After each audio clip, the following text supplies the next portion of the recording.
Bonjour à toutes et à tous, bienvenue dans ce nouvel épisode des Chats d'Isa, le podcast qui vous amène sur des pistes de réflexion. Alors cette semaine, bien, je suis dans la deuxième semaine de mon calendrier de l'Avent. Je dis mon parce qu'en fait, je n'ai pas suivi ce qu'il est convenu, c'est-à-dire de commencer du 1er et de finir au 24. Moi, j'ai commencé le 3 et je finis quand même le 24. Donc j'ai un calendrier qui fait 3 semaines, qui lui manque une semaine. Mais j'aimais ce chiffre de 21, 3 fois 7. Alors aujourd'hui, dans cette seconde semaine, je voulais m'appuyer sur le thème de la foi. Et puis en même temps, je voulais m'appuyer sur le thème de la joie. Et je n'arrivais pas à choisir la foi ou la joie. Et puis, je me suis rendu compte qu'en fait, ces deux valeurs étaient totalement liées. La foi vient du mot latin qui veut dire confiance. Et la confiance, c'est la confiance en soi, la confiance en l'autre, la confiance dans la vie, la confiance absolue que tout va se passer bien, qu'on va vivre des belles choses ou pas, ou que ça va s'arranger, ou en fait, en nos capacités, en nos ressources. Donc, c'est croire inconditionnellement. Alors, ça peut être religieux, bien sûr, croire à un esprit supérieur, croire que Dieu existe, avoir la foi. Et ce qui m'interpelle, c'est que comment on arrive à avoir la foi ? C'était une question que ma fille m'avait une fois posée. Pourquoi il y a des gens qui ont la foi ? Elle parlait de la religion, et d'autres qui ne l'ont pas. Alors, moi, j'ai eu deux crises de foi, on peut dire, deux pertes de confiance en la vie. L'une, c'était après mes 30 ans, après que mon père soit parti de manière brutale. J'ai fait une crise de foi. Et un jour, je lui ai écrit une lettre que j'ai déposée sur sa tombe. Et puis, c'était l'automne et je l'avais mis dans un bouquet de fleurs. Et je n'avais pas très envie, finalement, que d'autres personnes puissent venir lire mes mots. Alors, je suis retournée et puis j'ai repris la lettre. Et puis, j'avais pas envie de la reprendre avec moi et je décide de la brûler. Mais en même temps, je me dis, elle va pas brûler puisque c'est très humide, le papier est mouillé. Et bien quand même, j'essaye. Et là, comme instantanément, la lettre a disparu. Et en fait, dans ma lettre, je indiquais que je demandais à mon papa de me faire un signe. Un signe qu'il était là, qu'il n'était pas loin, que moi, je ne pouvais plus le voir, mais qu'il était présent encore dans un autre espace-temps, dans un autre monde. Et je crois qu'à ce moment, c'est comme si ma foi, en plus grand, en plus subtil, en plus indicible, elle s'est ancrée.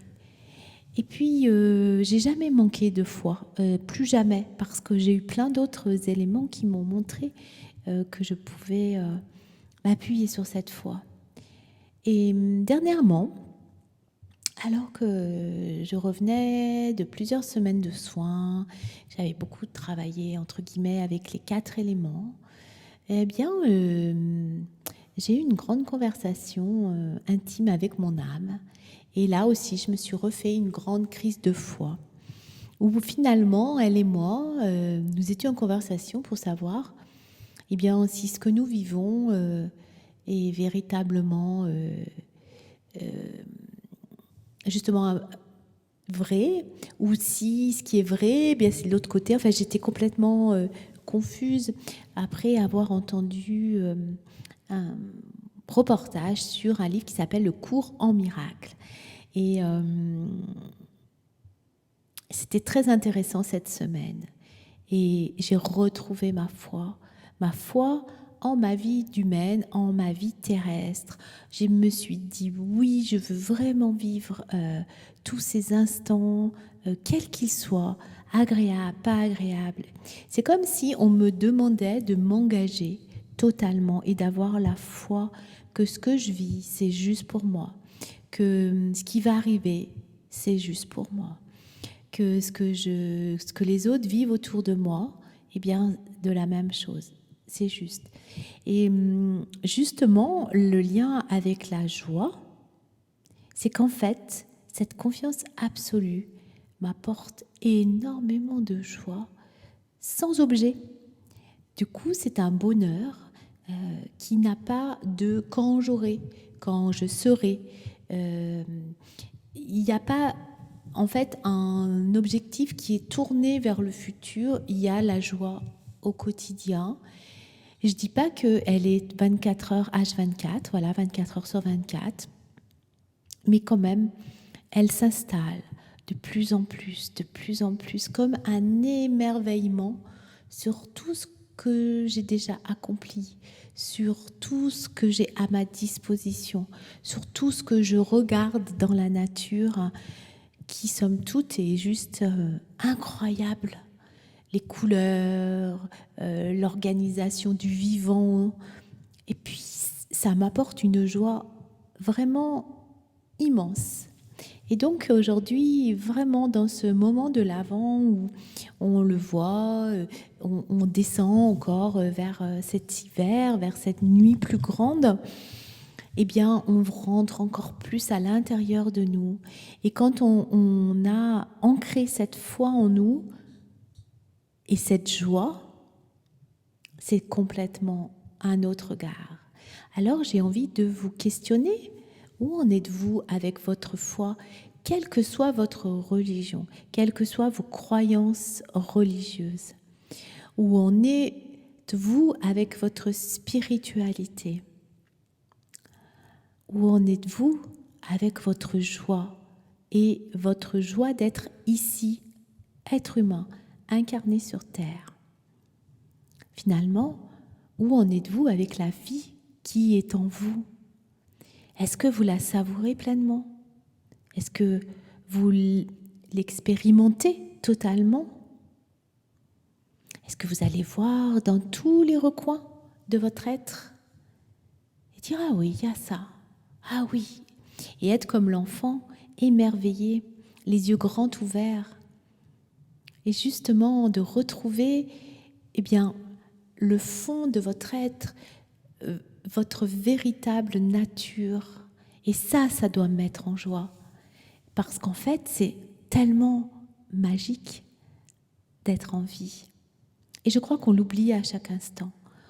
On l'oublie parce que on a le quotidien, on a le souci, on a parfois des problématiques d'argent, des problématiques de relations, des problématiques au travail. Et du coup, on oublie qu'on est en vie et que juste ça devrait nous mettre une joie phénoménale.